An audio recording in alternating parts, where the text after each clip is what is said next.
In this video, I'd like to talk to you about the mind, because the mind is such an important topic in self-development and even in the spiritual field. Even with people who work with the law of attraction, they talk about changing mind patterns, changing thought patterns, working with the mind to create a better life and to change yourself.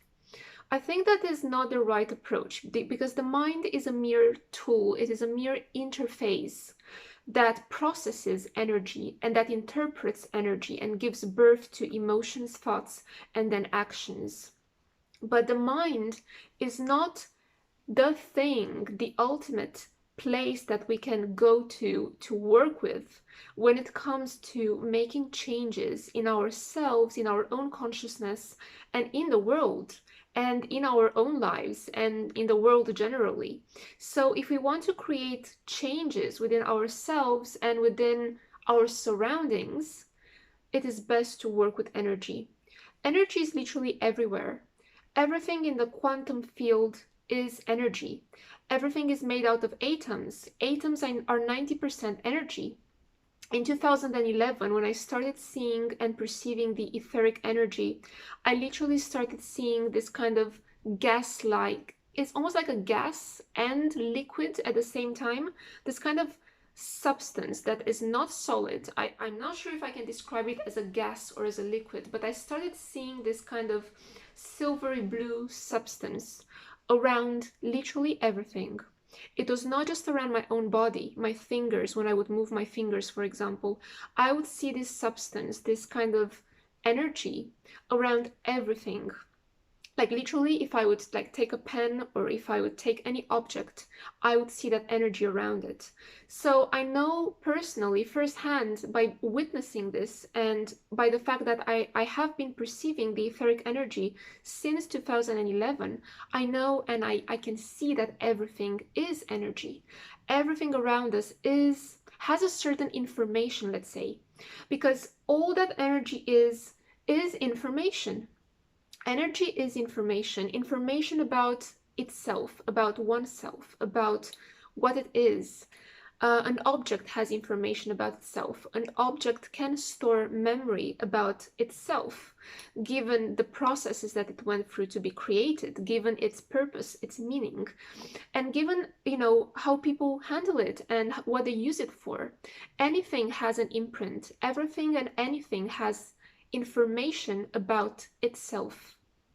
So I'm not going to bore you a lot with why everything is energy. So just this is like a little, just so you know, like my thoughts on why everything is energy and my experience with it.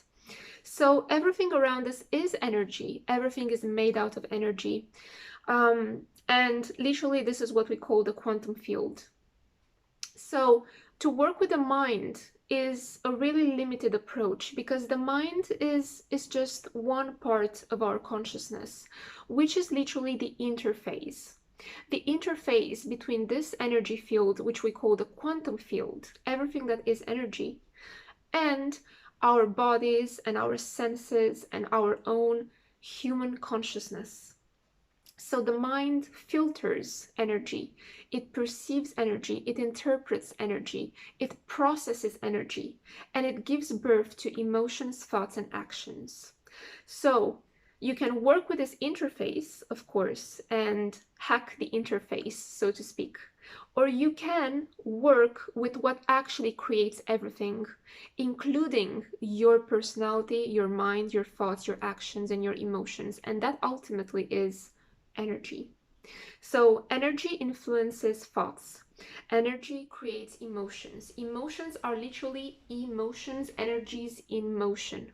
This is what emotions are, energies in motion.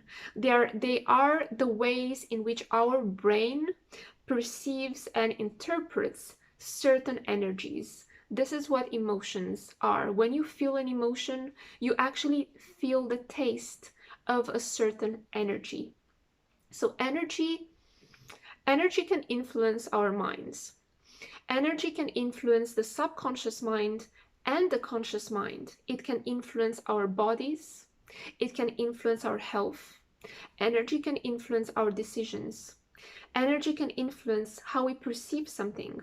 When the energy changes, our perception of that something changes as well. So thoughts are basically just a result of energy.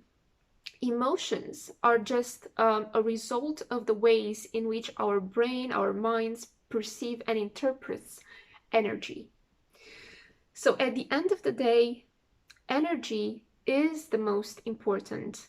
What we call, simply put, energy is more important than the mind itself, because the mind is the interface. Like I said, it is the interface that, let's say, interprets the energy, creating thoughts, emotions, actions.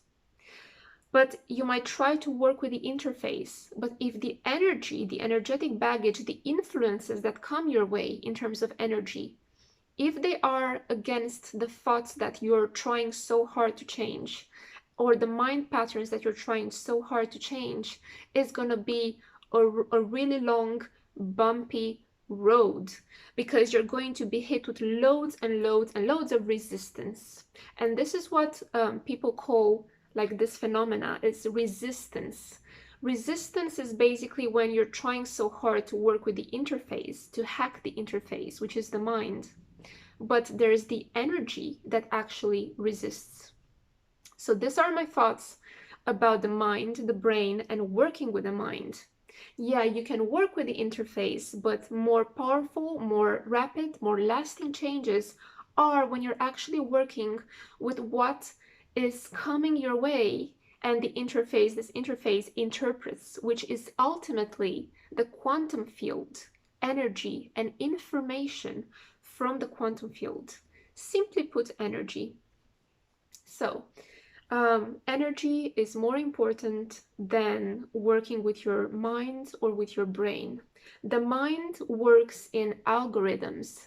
It literally assesses energy, and it creates patterns. So according to your experiences with certain energies in your life, certain events, certain energies that you have come across, that you have lived, that you have experienced, the mind creates like patterns.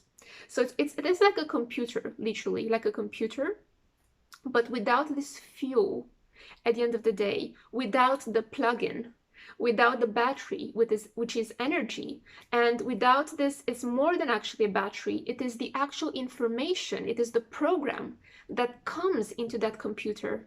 You know, the computer is just a machine. It works in algorithms. It just interprets things based on what it has witnessed and what it knows and what it can do. So at the end of the day, the programming is coming from quantum field information, or simply put, the energy that is all around us. And this is why energy work is so much more powerful and has much more impact on us than our minds. So to say that we stop at the level of the mind and that's where we should work, that is what we should work with, I do not agree with that. And I myself, I'm a hypnotherapist, so I work with the subconscious mind. I'm also a counselor. I also work with the conscious mind. So I'm not against working with the mind, but I am aware of its limitations. So these are just my 2 cents, my thoughts on basically the mind versus energy, and why it is very limiting to simply work with the mind, to just work with the brain and the mind, because they're merely an interface.